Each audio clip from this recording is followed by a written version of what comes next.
Let's always drink the good stuff. It's about food, art, travel, music, culture, lifestyle. It's interesting conversations with interesting people. And yes, sometimes it's even about drinking the good stuff. I'm really happy today to have with us my good friend Herbie Monterroso. Herbie is not only a great guy, but he's an expert in Italian wines. And he's known as the king of Italian wines. Oh, that's funny. Herbie, welcome to Always Drink the Good Stuff. Thank you very much for having me. It's so good to have you here. We have so much to talk about, particularly wine. But before we get into the wine, tell us a little bit about yourself. Well, I've been in the business for almost 30 years, I would say. So, before that, I was, 30 years ago, I was a bartender at Mistral Brasserie in Sherman Oaks. Before that, then I was at Jimmy's restaurant in Beverly Hills, and then all jobs before that. So, it's been a while, and it was at Mistral when I had Alan Meadows' tasting group from the Winehound. The Berghound, tasting Burgundies, Bordeaux, and all kinds of wines that will be prohibitively expensive for me to taste again. So that's when I got the wine bug, and the rest is history.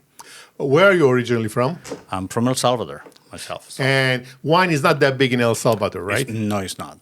Now it started. Now that the economy and the politics of the country has gotten better, there's more luxury. Restaurants that are more luxurious, and they're having a wine list, a little bit more refined. So they're starting to take off. I haven't been there in so many years. So it's making some headway. Yes.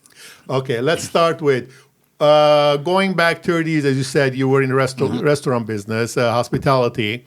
What were some of the wines that you started initially tasting and enjoying? Wow. When I was a bartender? Or before? Okay. So, whenever you want to start, well, everybody has an epiphany wine. Correct. So the one that said, "Oh my God, I love wine." Mine was a Stag's Leap, I think it was 1982 SLV. Okay. Stag's Leap in there. So, and that was the one that made myself think, "Oh my God, what am I drinking?" Right, and then I started going sideways. At the very, very, very beginning, everybody starts drinking the sweet stuff. Right. Everybody starts with the Riesling or the Gewürztraminers, and then you develop a palate, and then you find your epiphany wine. For me, it was the Stag's Leap. Wine cellars, not the stag. This is the standing stags, right, not the jumping stags, which are two different animals right there. Mm-hmm. So after that, then I started going into more sophisticated palates. Then my love is Burgundy, as you know. You and I went there, and then now I'm in Italian wines, and my heart is in Italy, and that's how I with became. Your people. With my people. so it's it's something that but I keep now I keep tasting wine. You never ever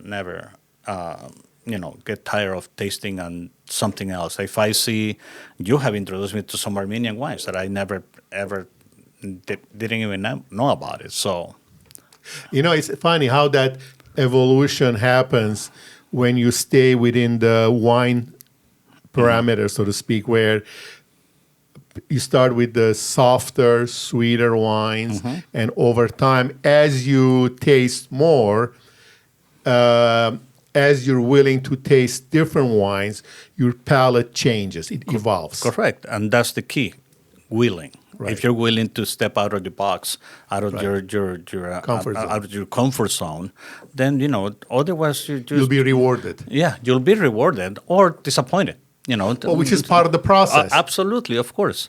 So that's why I try to, if I see in a store some in Italy you have thousands of different grape varietals, and if I haven't tasted one, I buy it. I'll pick it up, and they say, okay, let's try it. If I don't like it, well, So what? So what? So that's how you expand your knowledge and your tasting experiences. And that's what you need to build on. You need to taste some bad wine or with some Absolutely, good wine of to course. see where you like, yes. where your palate is evolving to where it's going. Absolutely, because then at the beginning, if I didn't have the white Zinfandel, how will I know? Correct. Right? How will I know the sweet Rieslings?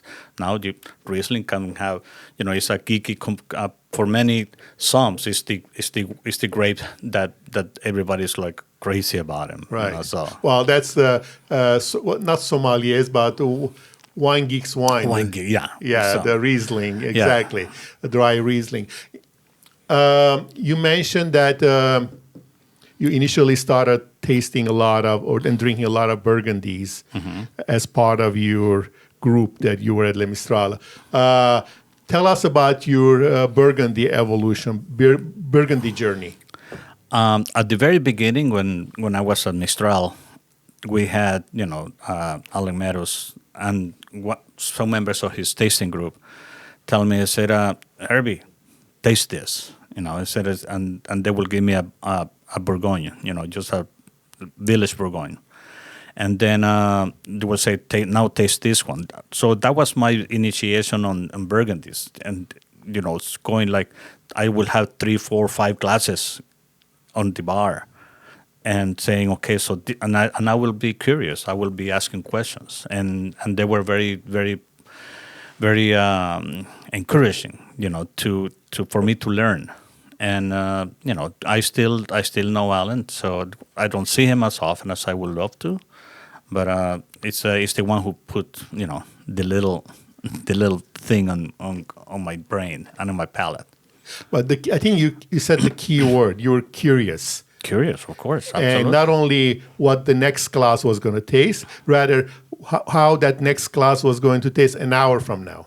Correct. Oh, gee, that's another story. Right. Well, let's talk about that because that's very, very important. Yeah. How that when you open a bottle of Burgundy or any wine for that matter, that thing is a living, breathing organism, and it's going to evolve over. Can you talk about that? Yeah, of course. So you have different wines, right? If you open it, you probably heard in the in the wine business, let it open up. So you have to aerate it. It's a living thing, like you said. So that thing is coming alive.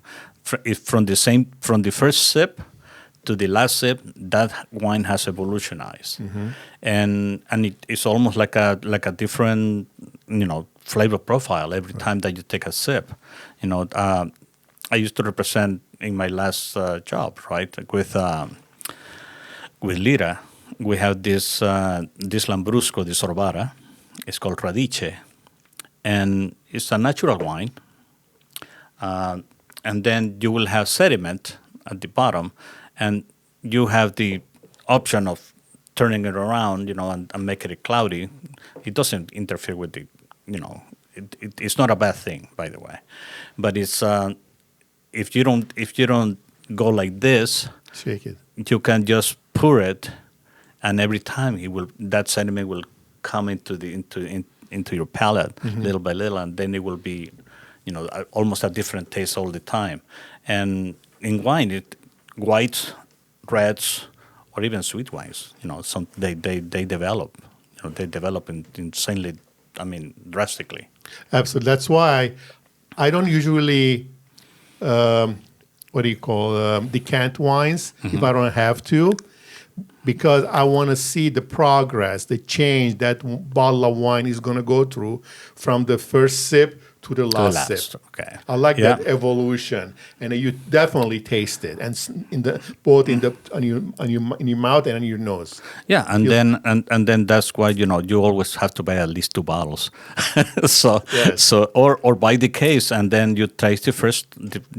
The first day that you bring it home, you undress it to the shoulders, and then see what's happening. Right. And then your second bottle, you know what to do. Right. Either you decant it or not, or how to drink it, or with whom also, which is very important. That's true too. Actually, it's so true. You just so I'm gonna piss off some friends. It's so important. It's so important to of course. to give people what they want. Yeah, exactly. And it's there are wines that I have at my house that I don't drink it by myself because great bottles of wine are supposed to be shared. Correct. Are meant to be shared, I would say. Right. And then you're drinking, say, oh my God, Stefan will love this wine, or Joe will like this wine. Right. So it's you have to, once you know the palate of your friends and the people that you hang out with, then That's so true. Then, Exactly. Then you say, "Oh my, I'm taking this one with me." So While we're on the topic of Burgundy, where are some of your favorite sub-appellations within Burgundy? in white, definitely Morceau, followed by Chassagne, and then I will go into Puligny, and they can be prohibitively expensive for an everyday wine, So I go into the Mâconnais, So you get a, in the Mâconnais, any region in the Mâconnais will be fantastic. Mm-hmm. The one that flies on the radar is Saint-Ouen, Okay. Aubin. Right. It's a fantastic appellation that is in Burgundy that nobody pays too much attention to it, and it's insanely delicious. So How about Corton Charlemagne? oh well, Corton is you're talking about Grand Cru now. Yes. So you That's probably my favorite white Burgundy region. yeah, well, it's that is it's a tiny thing. It's a Grand Cru, very Right. much like the other ones. The Batin Montrachet and Le Montrachet. So I don't blame you for taking your Corton Charlemagne. So Yeah. How about the reds? reds, Gevrey Chambertin for sure, number one. Moët Saint Denis. Then I will go with Nuit Saint George. Wow, there's so many, So it's, how can you say it's my Bonnet favorite Romanée? child? Bon Romanée, of course. We had the privilege Exactly. of I want to walking get to that because go on. No, because we walked those vineyards, and Yeah. we picked up rocks, and I was licking rocks at one time, trying to taste the essence of the soil. That's who I am, I want to get out. That trip was such a wonderful trip that we took fantastic, together yeah. with Joe and David, and it was, what made it. To me, what made it not just a wonderful trip, but meaningful trip is the fact that you were there, Joe was there, David was there. We're all into wine. We're all into wine geeks, so to speak. So make a difference. And it makes that much more meaningful. Correct. And I appreciate that much more. Tell us about that trip, please. Well, we've been planning it for the longest time, and Correct. we were never able to come to a conclusion of when and how, because of our work schedules. And it was fantastic. I had not been back in France for about, almost 10 years. So that was a nice, beautiful thing to do. And, I practiced my French as well again. You're really good at it, actually. And then, from Paris, you picked the first restaurant that over looking at the Eiffel Tower and the models that were there sitting right next to us. Yes. And Well, they heard you're going to be there. yeah, well, and you too. That's why you took us there. Right. So and then when we went to Burgundy and we were stuck in traffic, I don't know if you remember that, and I told Joe, say, just get off over here and let's see what happens. Yeah, and then we correct. started seeing the La Route the Grand Crus, the Grand Cru, and then we started doing that the tourist thing. It's like going to Mecca. Right. So, Absolutely. especially when you go to La Romane Conti, I said, okay, so this is it, right? And there are signs, do not come in, but we did. I think we're gonna Exactly. get pine here, and then tasting and tasting different wines in restaurants, very very inexpensive. Some of the, of course, you want even the big one, the Grand Cruise or the Premier Cruise that are really here, very expensive. Here, over there, they are very, accommodating. And then we did some food, of course, Of course. and here and there, taking some different pairings, and it was understand. And then, of course, visiting the producers and tasting out of barrels. And I mean, you're in Burgundy, and you're in wine country, the royalty. Right. So it was fantastic. Absolutely. And walking in the vineyards, being in places that you have read about, you've drank the wines from, and you have imagined, everything came alive when you're walking in La Romane Conti and you're in front of the cross taking Yes, of course. pictures. It's like being a pilgrimage. Correct, Being yes. at a pilgrimage. And we weren't the only ones. If you recall, there were a lot of other people, Correct. a lot of Asian tourists there as Yes. well, coming in, wanting to touch the wall, Yeah. cross and everything else there. It was just phenomenal. Yeah, it's the thing with wine is that if you're drinking it or you're reading about it, going to the place where you are, it gives you a sense of place, and that's where I love about wine. And that's why everybody knows Herbie saying maps. Herbie Right. with the maps, right? So I bring maps, and as I say, yeah, no, because a lot of people say, oh yeah, Burgundy, but you don't know exactly where it is. And I went, oh, I went to Paris, and from Paris, it's not that far, Right. whatever, from Champagne, from Chablis, and then, but when you touch that soil, and you taste literally, It becomes part of it you. becomes part of you, and then you start saying, now I get it. Now that's why this wine is tasted like this, and you can have two producers making the same wine, making Pinot Noir or Chardonnay in this case. So from the same vineyard, just different two different winemakers from same vineyard, and just because of the soil and the exposure and everything else, it's just so different. It's fascinating, I think. And not only that, you also appreciate how small these places are. Oh God, they're tiny. Tiny. They're tiny. And the fact that 5 different wineries making wine from that same tiny vineyard. You're talking rows. Right. I have these 3 rows. Okay. Right. So bravo. Exactly. It just gives you more perspective, more insights into the overall world of Burgundy and how rare some things are and why they're so expensive also. Yeah. If you remember when we visited Clos de Lambray, that we went to the vineyard and we saw this slope, right? So Right. right here. And he started explaining everything about, those wines are a little bit more exposed. They have the more clay. This one has more limestone. And then we went back to the cellar to taste out of barrel. And the winemaker is telling us, you guys see a barrel room. I see a vineyard. Because at the end of this barrel room, you have the bottom of the vineyard over there at the end, and then I have these ones over here that are from the middle part, but this one has the ones in the back are more clay, the ones in the front are more limestone. So I think it was fascinating to Absolutely. that was my best. It was like a masterclass in wine in Burgundy. You touched on food. How important is food with wine? Wow, both are. You cannot have food without wine, or you cannot have wine without food. The pairing is drastically really important. What grows together goes together, right? So, you if you have one of my perfect examples is Sagrantino di Montefalco from Italy, in Umbria. That is.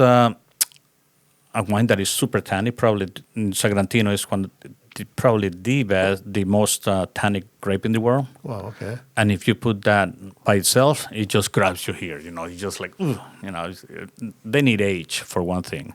But then, even with age, it's very still tannins. But if you put it with a nice fatty ribeye, that fat just cuts like a butter knife.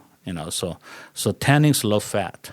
Acid loves acid. So there is a program in YouTube that this guy that is one of those wine guys that has a little chart in which goes, acid likes acid, acid likes fat, the tannins love fat, whatever, et cetera, et cetera. So it's once you taste your wine and then you have it with food, there's an explosion in your palate. Right. Your palate becomes like a pinball machine, bim, bim, everywhere.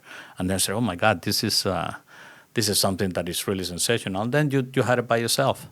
Even a rosé, or a Pinot Grigio, you don't have to be into expensive wines. Right. If you were having a rosé, with a little thing, maybe even nuts or whatever, right? And then you have that without the wine, or vice versa. It's just a different experience. That's very true. I mean, pairing, there's some natural ones where you pair Merlot with lamb, or ribeye with cab, or Burgundy or Barolo. But more than that, it's a science. It's an art. It's an pairing art. food and wine. Yeah, you got to work with it. You got to see what works, and there's true and tested pairings. But nevertheless, it still takes some experience. Yeah, and it's also it's the experience, of course, I had this with this, and this will be fantastic with this again.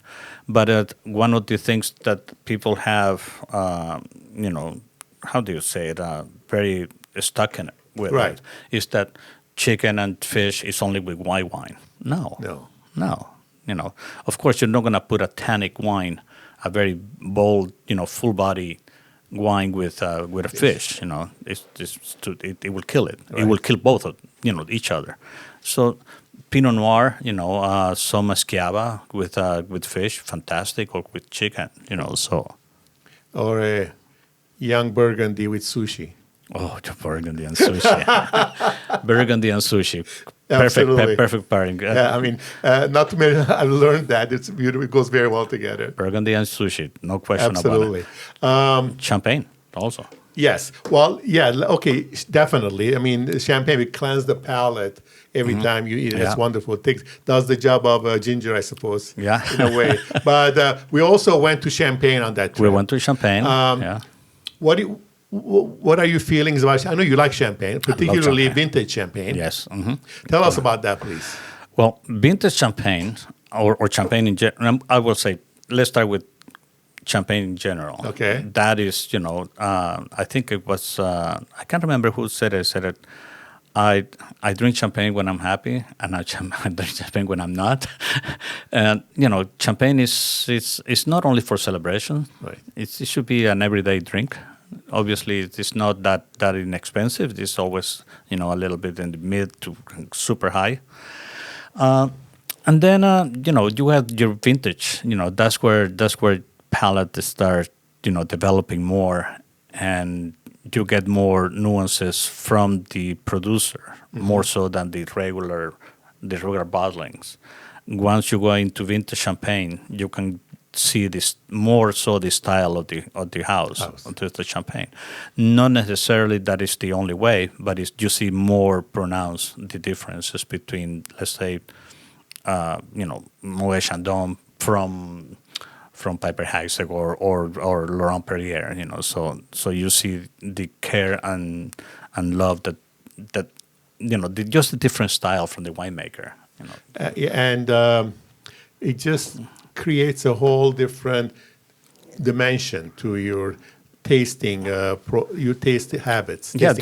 Then you have your grower champagnes, Right. and the big houses. So that has a lot to do with it, So Why is it? Do you think that people associate champagne with celebrations?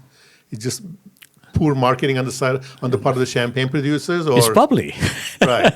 It's bubbly, So bubbles mean celebration, Right. and it's or it's something that is very unique. I say, oh, let's open a bottle of champagne to celebrate. Right. And I mean, this is for ages and ages, and with Right. the kings of France and doing Napoleon and Marie Antoinette. Right. Let them make cake while I'm having champagne. With champagne. but I think it's a great beginning of any meal to start with champagne. Or finish or during. Okay, yeah. Okay, of course. absolutely. I mean, as an aperitivo, Right. definitely champagne. Boom. It just puts a whole pleasant atmosphere. Yeah, you can go from here. We're talking about strict rules of pairing. Right. It doesn't have to be just to celebrate or just as an aperitivo. No, it can be from the very beginning as an aperitivo to with the meal and even dessert.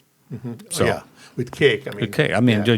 you can have some pear tart or something delicate. Right. They were fantastic. Before we jump into Italy, let's stay on France a little bit longer. What are some of your, besides Burgundy, where are some of your favorite wine regions in France for you? The Loire is becoming one of my favorite ones because of Chenin Blanc and also Cabernet Franc. Okay. The Chenin Blanc. I mean, I don't think that there is a region in France where you can have everything in one area. You have your inexpensive whites, and then you have your expensive whites. You're talking about Sancerres, and you can have Savennier. Also, they're fantastic. Chenin Blanc is a chameleon. It gets so many things. You can have sparkling. You can have reds, you can have big reds, light reds, even sparkling. They have a sparkling, they call it Cremant de Loire. So it's one of my favorite regions outside of Burgundy. Then definitely the Rhone Valley, of course, Alsace. Alsace is phenomenal. It's beautiful, And then Bordeaux.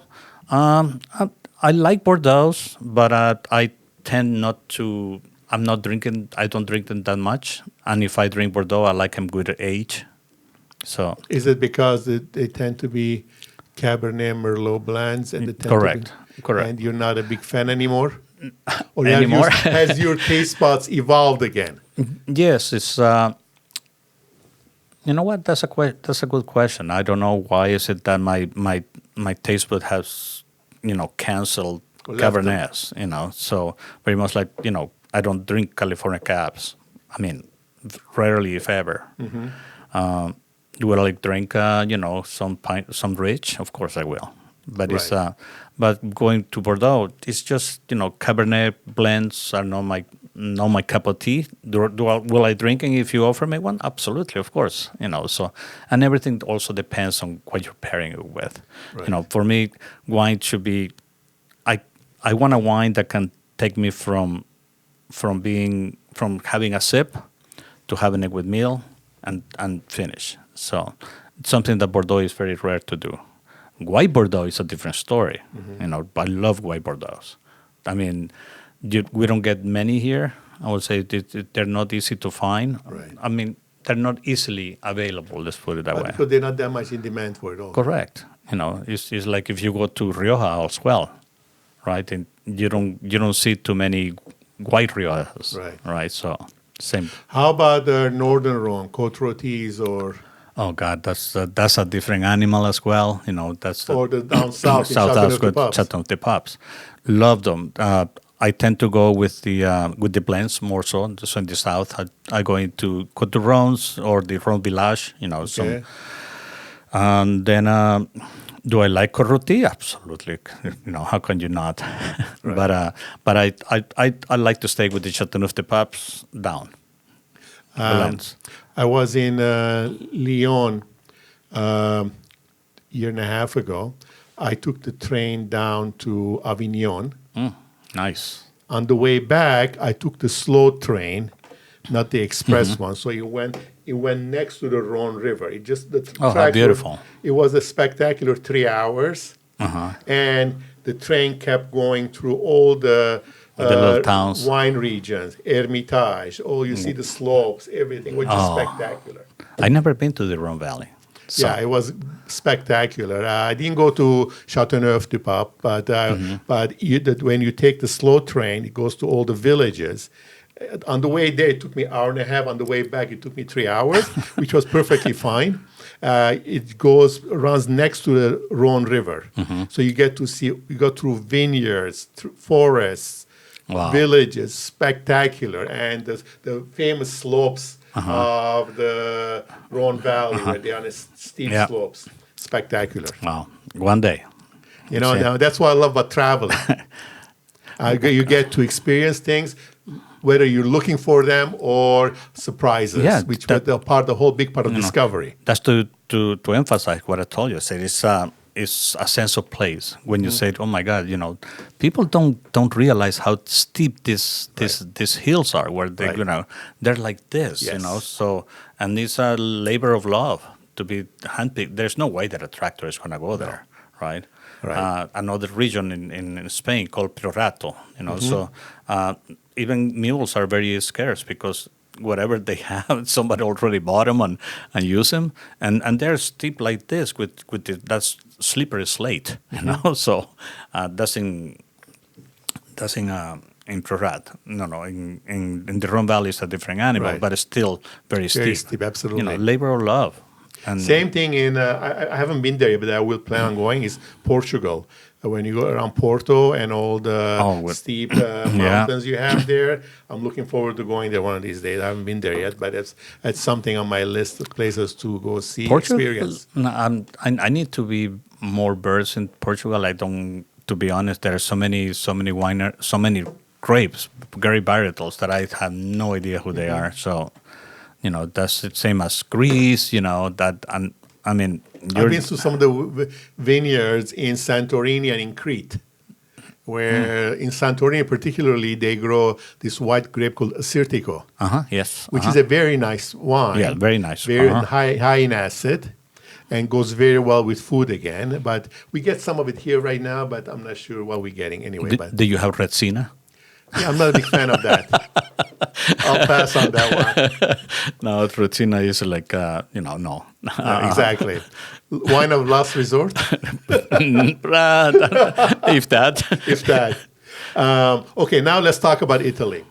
You being the king of Italian wines, what is it about Italian wines that you're so into, that you appreciate, you share, and you talk about? It's the diversity of grapes that makes Italy super, super interesting. There are almost 1,000 grapes, maybe different grape varietals all across Italy. And even if you have Sangiovese from Tuscany, could be a different Sangiovese from Emilia-Romagna, or even within the areas of Tuscany. I mean, we can have a tasting of Chianti Classico, probably fill this room, from end to end, and each one of them will be different. Right. That's because of the region. Everybody say just Chianti. No. When you go into Chianti for the first, if it is your first time, you don't realize that it's woodsy, a lot of woods and winding roads and slopes and little hills. Everybody talks about the rolling hills of Tuscany, and that's exactly what it is. And you have these little 2-lane roads, and you have vineyards, going in a steep slope here or a steep slope over there, and there's so many terroirs that are so important to each region. You go into Chianti, Castellina, let's put Castellina in Chianti, you have Greve in Chianti, you have Gaiole in Chianti, Panzano in Chianti, all those. So they're so different. Like I said, we can fill the room from one end to the other, and it's just like different animals. Then you go into northern, I think that some of the best white wines in the world are in the northern part of Italy, Alto Adige and Friuli in particular. Right. You're talking about mineral-driven wines that are very fresh and beautiful, complex, and this is high altitude, like about 2 to 3,000 feet of altitude, and basically cold climate. Like we were talking about San Leonardo the other day, right? For me, it's the Sassicaia of the north, because same winemaker that was making Sassicaia went to make San Leonardo over there as a consultant there, and they're so drastically different. You have Sassicaia in Tuscany, it may be even the same blend, and you feel the warmth of the Tuscan sun compared to the minerality and the cool climate from the Alto Adige region. I mean, two perfect examples right there.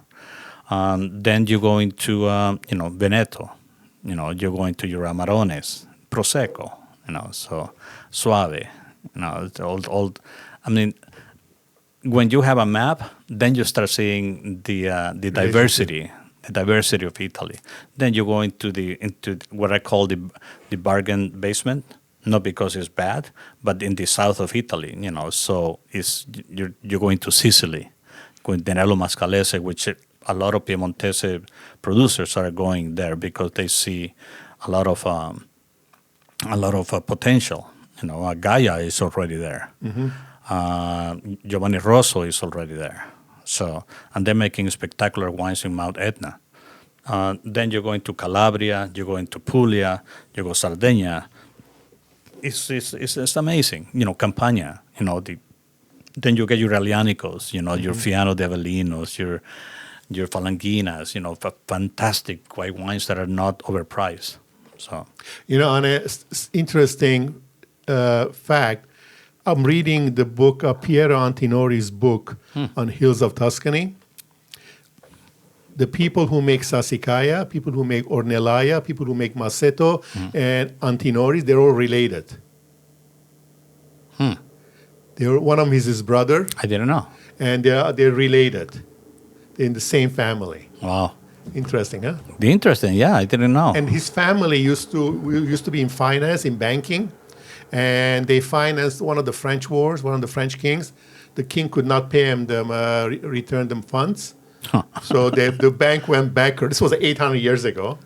So they got into wine, the Antinori family. That's amazing. Isn't it? That's cool. How much history. That book is full of history, Italian history, European history. It was fantastic. Yeah, it's we have with Lira, we have a producer from Villa Calcinaya that they started in the 1400s. The current producer, the current winemaker and owner, the director of the winery, is the 40th, not the 40th. Wow. Not the 14th, 40 generation making wines. And I had the privilege of going to basically their house. It's a palazzo. It's not a palace. It's a building, old building. And he was showing us some old archives in which, you're talking about some of the kings with the signatures, stuff like that. So really super cool. And in that same book, he's talking about how there are only so few families who've been in the same business for generations. Most of them are in Europe. There's apparently one family in Japan that's been in the same business since the 1400s also. Oh, jeez. It's amazing. I mean, there's so much history in wine. Wine goes back to I don't know how many thousands to of Armenia, years. 6,200 years ago. There you go. Yeah, so it's always been a part of our to Noah, when he landed the boat on top of Mount Ararat, he planted a grapevine. He didn't break the bottle of champagne with him. No, they made it afterwards. He planted the first grapevine in the Ararat Valley. Yeah, this wine has been part of civilization since the birth of civilization. Absolutely, yeah. So it's always been. I'm so happy. I was privileged of being part of this, and encouraging people to go outside of the north. Don't blind. Don't be blindsided. Explore outside of the box, and so. No, you got to be curious, as you said before. You got to be open to tasting, to learning, and to experiencing. On that same trip, we also went to Barolo. Yes, we Talk did. about Barolo, please. Oh, Barolo. Nebbiolo is my favorite grape. Well, we talk about Burgundies, right? Right. Obviously, I love Burgundy, but Barolo is sensational as well. I think it's the most beautiful landscape of vineyards in the world. I agree. And I've been to quite a few of them. There's no place that even comes close to how beautiful these vineyards are. It's just gorgeous when we were at La Morra, Yeah. in that little the little view, what do you call it, view place, or Yeah, it's the place where we had an amazing view of the entire valley. the entire valley, and it was manicured vineyards, Right. Literally. I mean, like somebody went with X-Acto knife and started, drawing and cutting Right. these parcels. And again, everything is a sense of place. You can have La Morra, and you can have Castiglione Faeto, you can have, Serralunga de Alba, etc., Verduno, and every Nebbiolo will be different. We had the opportunity to taste them side by side, Right. and it's incredible. It's the color. I mean, the color of the wine is very light, but don't let the color fool you, because it's got some tannins and a potential to age. We have tasted 1957 Barolos. Yes, and a 61. A 61 also. So I was just going to say that thanks to you, I've tasted some amazing, very old, vintage Barolos. were you there when we tasted in 1943? No, I couldn't be there. That was insanely. I mean, I still have the bottle. We flipped for the to get the bottle, and I won it. So I said, But two questions. One, what is it about Barolo that make you so fond of? I mean, the Nebbiolo and the Barolos from Nebbiolo. Nebbiolos from Barolo. from the nose up, it's super aromatic, perfumey. It's very delicate in the nose.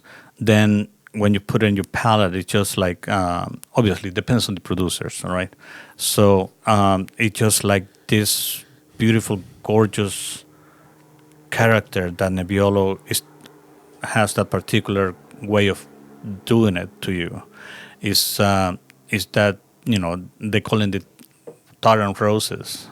Not every Barolo will have tar and roses and, dry rose in the palate, but it's something that is nirvana, I will say, that you have the Barolo and needs to be decanted, I think, but if you had two bottles. So that's something that fascinates me about Barolo, that is very unique. It's soft in the when it comes into your palate, and then you have the tannins in the back on your palate as well.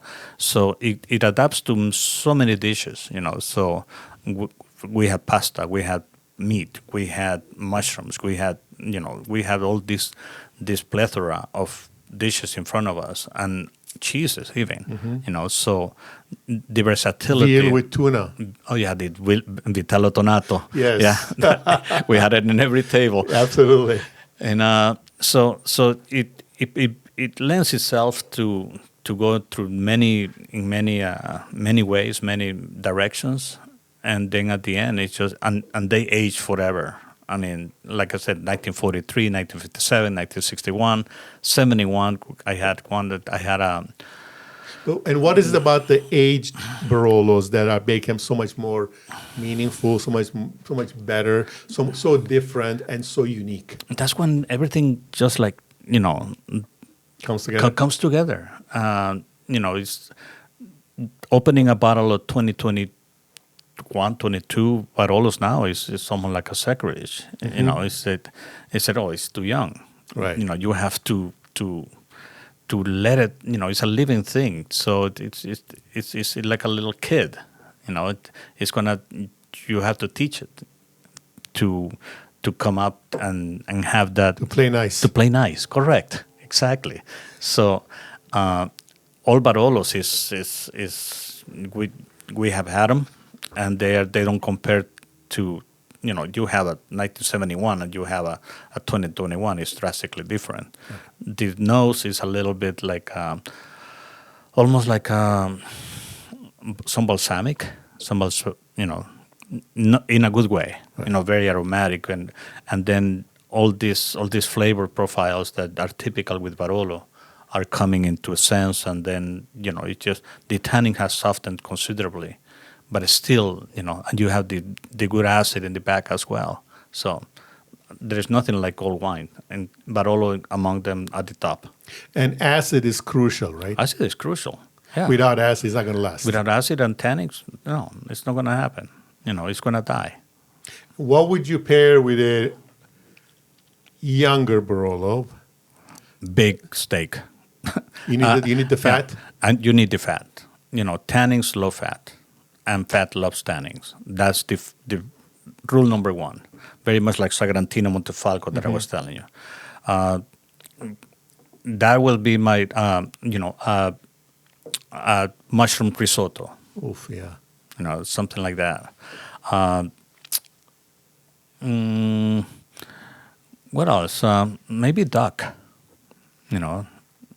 Duck à l'orange, maybe.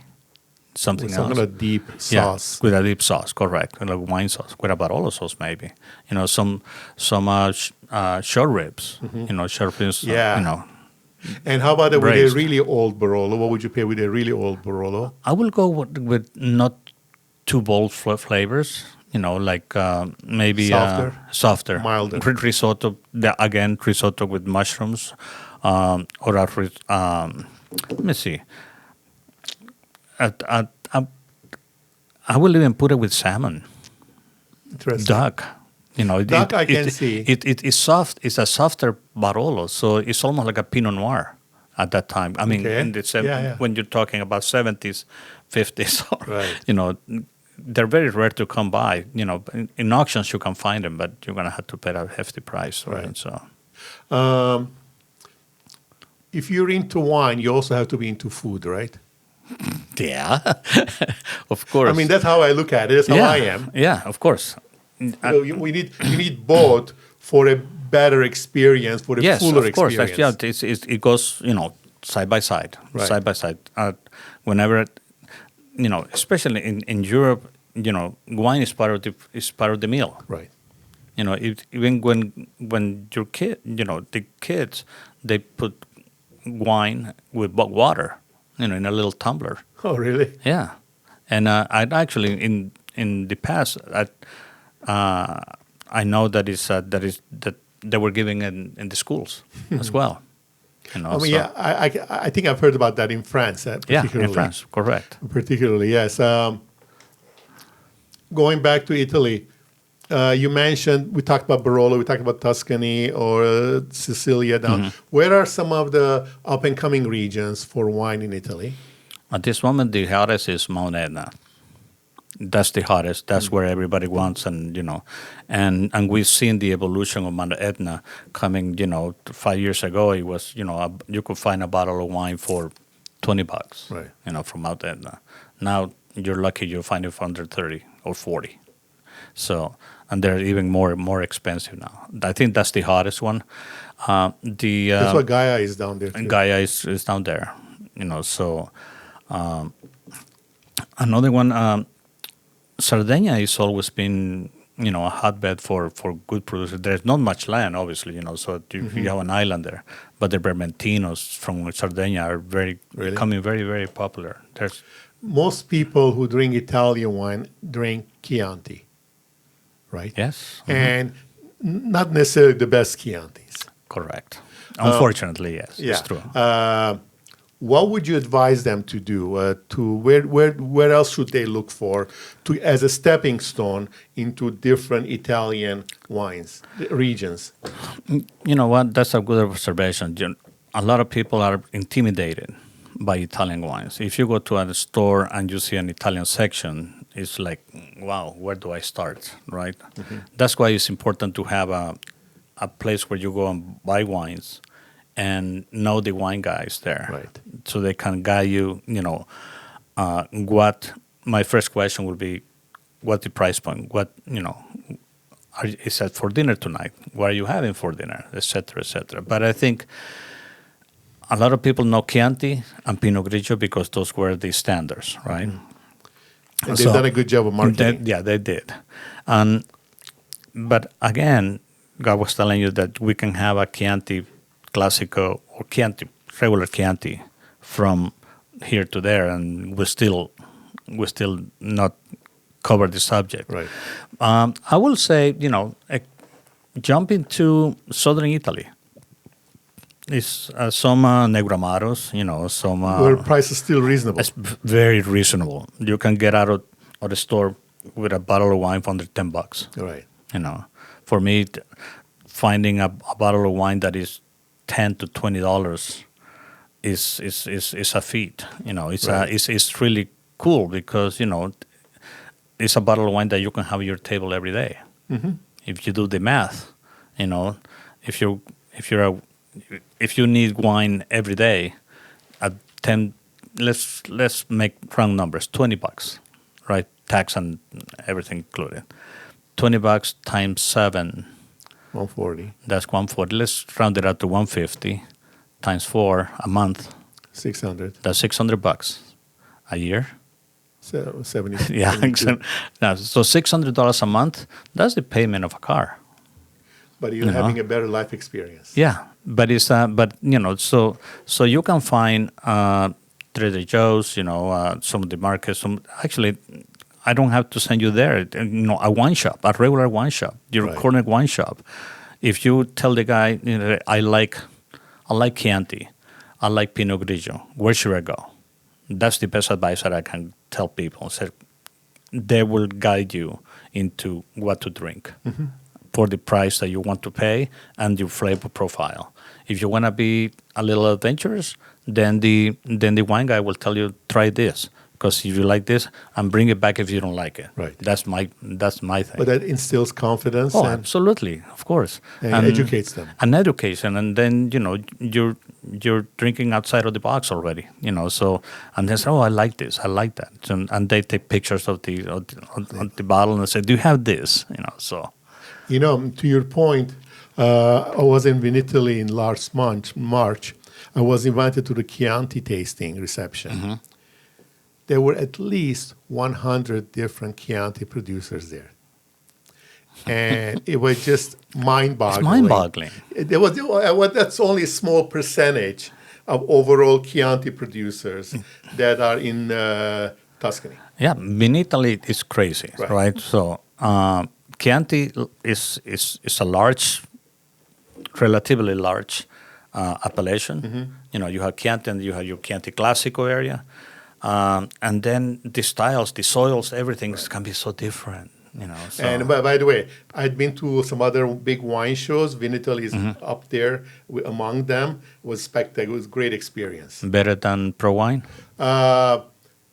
It's better in a sense that it's more focused. It's Italy. I mean, Pro Wine had 7,000 producers from all over the world, whereas this is 3,000 Italian producers. Correct. But huge. I mean, the convention halls were like 12, 13 convention halls. Yeah.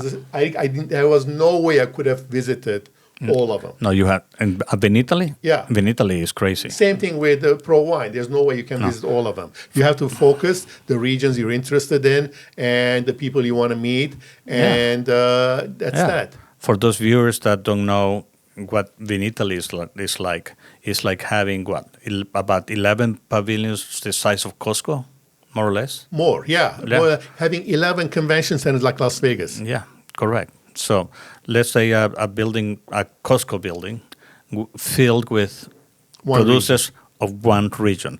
You have one Costco building with Tuscany, one Costco building for Friuli, one Costco building for Veneto. So, it's crazy. It's just amazing. So you have to plan your days. 4 days, but it's just like go. Right. Especially if you have appointments or meetings, there's no way. There's no way. You have to. Absolutely. It's a great experience. I'm probably going to go again. So we know you like Barolo. And what else do you like? If you're just enjoying it, Ooh, wow. Italian wines. Italian wines. Let's go with the whites first. Okay. Okay. I love Alto Adige and Friuli. Favorite producers there. Ronchi di Scella in Friuli. I love those kind. And then I also, oh my God, German is another one. And then in Alto Adige, Castelfedere makes some fantastic wines. You have some San Leonardo Sauvignon Blanc there, You told and about that, yeah. a Riesling that is to die for. Alto Adige is just like, my God, you have, and then you have this typical varietal from there, Kerner, for example.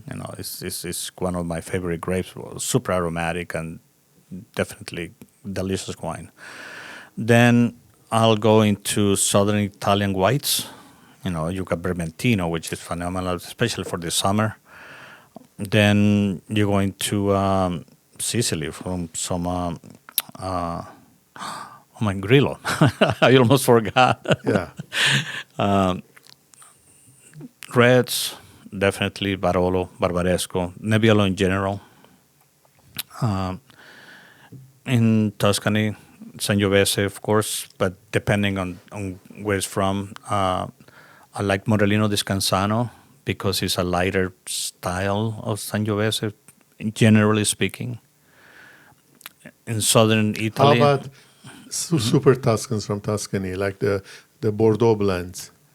I'm in love with Sapaio. Okay. I don't know if you have tasted the. I don't remember. The one with the red crown. It has a red crown. Yes. Okay. They make two wines called Volpolo, which Yes. are with the purple crown, and the other one is with the red crown. The red crown is just insanely delicious wine. You will swear that you're drinking a Grey Bordeaux. So, if you decant it or you have it an old vintage of that, it's incredible.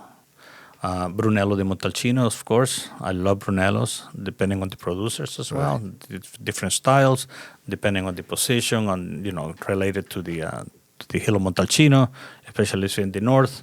Love those more than the ones in the south. And then you're going to the south. You're going to, you have, your Nero d'Avolas, that you very affordable. You have your, in Calabria, you have, we don't represent that anymore, but it was phenomenal. That's in Basilicata, I'm sorry, but Titolo is great wine, Aglianico, Aglianico del Vulture, actually. Puglia, and Campania, of course. You have the Aglianico, depending on where it's made, or blends as well. You've traveled extensively in Europe. What role has traveling played in your love, cultivation, and curiosity of wine? For wine. I've been exposed, travel mostly France, Italy, Spain, as wine producing countries. It shows you the diversity of wine. It shows you how to pair the wines, with the region. If you go to Rioja, you're having your Iberico, you're having your patatas bravas, etc., right? Depending, and they have these beautiful wines with you. Then in Italy, you have Chianti with your peachy pasta. You go to France, you have Burgundy, and then you have these gorgeous dishes. Right. Remember the egg. Oh yeah. The egg dish. What is it? Of Muriat. And and then visiting producers, visiting the vineyards, just gets you a sense of place. Oh my God, now I get it. So it's a matter of the direction of the hill or the vineyard. Is it facing south? Is it facing southeast? The elevation, everything else. So, and then you have with the philosophy of, excuse me, the philosophy of the winemaker, Right. what he wants, why, and then you're, and they're small fam. I always love to be with small family-owned wineries, and we don't sell wine, we sell stories. Yeah, that's so true. So, I can tell you that I went to Castello di Rampolla, for example, right? Or I went to Castello Romitorio, Castello Rampolla in Chianti, Castello Romitorio in Brunello, in Montalcino. I met the guy, by the way, over in There you Italy. go. So, and I've been to his house, right? And He was here recently, wasn't he? He was raised recently.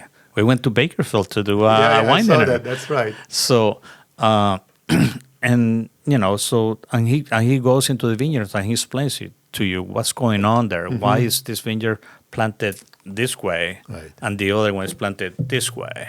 And then the soils, and he goes inside and shows you, and it goes like, you see this, that's Galestro. They say we have Galestro more in this parcel than in this parcel. That's what's making the difference. That makes a difference, So you see that firsthand. It gives you the experience of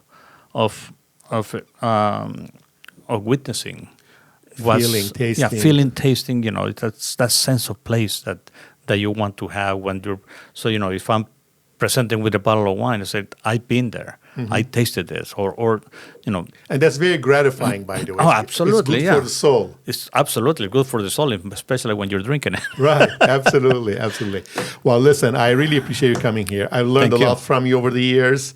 I've tasted a lot of great wines with you. We have, yes. And I really enjoy. I'm glad you're here today, and we'll do this again. We'll continue drinking some Yeah. great wines together. Thank you very much, Herbie. Thank you for having me. And remember, always drink the good stuff. Cheers, everybody.